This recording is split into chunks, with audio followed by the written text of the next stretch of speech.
RGH Realty Number One Inc.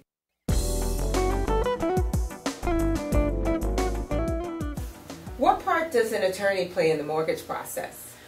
Well, from the start, we interact with the mortgage broker or the loan officer at the bank to make sure that the buyer is pre-approved. And then once the contracts are fully executed, meaning that the buyer has signed them and the seller has signed them, I get a copy of the contracts over to the mortgage broker along with a copy of the down payment check.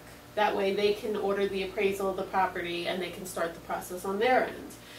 I would calendar the commitment date, so there's a certain date where we need to have a commitment letter from the bank by, and I would calendar that on my calendar and then touch base with the loan officer periodically to make sure we are on target for that date.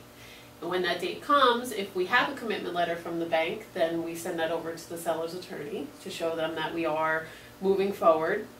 If we don't have a commitment letter, we ask for an extension of that time period, and that's very common, especially because the banks are taking a little bit longer these days. So we get an extension for maybe a week or 10 days or something like that.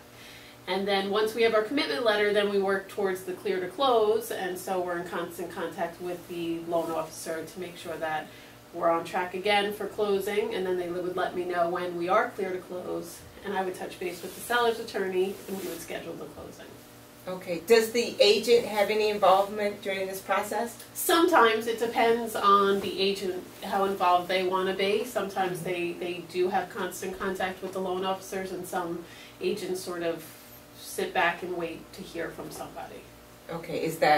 Do you find that's a positive thing, negative thing? I find it's helpful sometimes to a certain degree, as long as the agents are not overly pushing the loan officers to where they're getting a phone call from the agent, a phone call from me, a phone call from the seller's attorney. So too many people sometimes causes confusion and problems. But as long as someone has that constant contact with the loan officer and everybody knows what's going on, then it works pretty smoothly.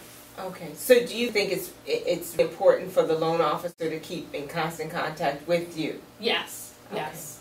And email is great for that. No one minds an email with an update, but maybe they don't want 10 phone calls with an update.